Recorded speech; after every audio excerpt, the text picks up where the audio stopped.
Bon, on a une surprise pour vous, Maxime. Lors de cette formation justement de journalisme à l'INSEP, qui est le centre de formation des sportifs professionnels, en classe, vous étiez avec une autre championne qui, elle aussi, est depuis devenue journaliste. Et on est en direct avec elle depuis le Canada. Maxine Eouzan est avec nous en direct sur l'antenne de TV5 Monde, ancienne sportive de haut niveau, aujourd'hui donc journaliste et dont le visage doit être familier puisque vous avez remporté cette année l'émission Koh-Lanta. Maxine, quel souvenir vous avez de Maxime pas facile, de Maxime en classe? Est-ce que vous lui imaginiez un avenir olympique comme il a eu? Ouais, franchement, j'en ai jamais douté. Je sais très bien qu'il est passé par beaucoup de moments difficiles, comme tous les sportifs de haut niveau. Il a jamais rien lâché. Il a une ténacité juste incroyable. Et du coup, cette belle médaille d'or qu'il a autour du cou, en fait, ça ne m'étonne pas du tout. Et je me suis pas mal éclatée avec lui en cours. On était un petit peu le binôme de choc en télé et en radio. Donc, ça me fait trop plaisir de le voir ici avec vous, Nicolas, et avec cette médaille autour du cou.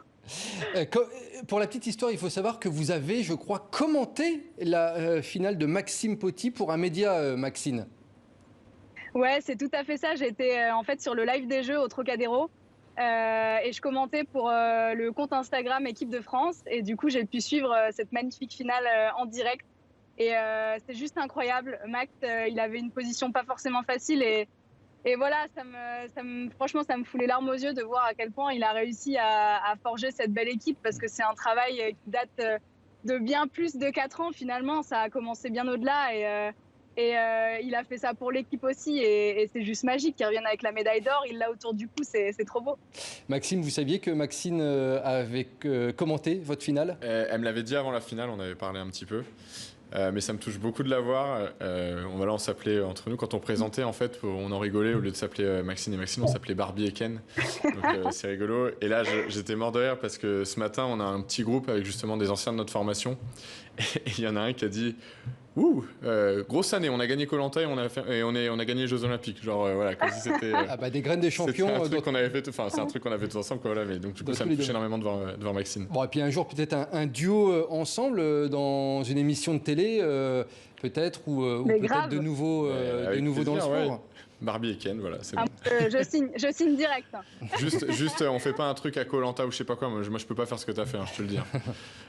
Arrête, t'as bien plus de mérite avec ta médaille olympique. Les sportifs, vous pouvez dire que c'est une grande famille, quel que soit le sport, quelles que soient les rivalités.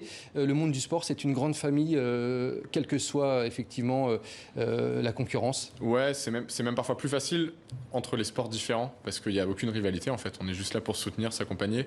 Et en plus, on rencontre des gens qui sont confrontés au quotidien à nos difficultés. Et donc, c'est vraiment... moi, c'est des relations hyper saines que j'ai avec les autres sportifs.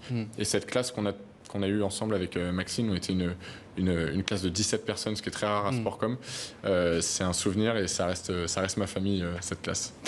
Et voilà, on voit d'ailleurs la photo de l'époque où on vous voit tous les deux. Vous n'avez pas changé physiquement, en tout cas, le sport, ça conserve. Merci en tout cas, Maxine Eouzan, d'avoir été en direct du Canada pour cette surprise. Merci beaucoup. Pour Maxime, merci beaucoup. Bisous, Max. Bisous, Maxou.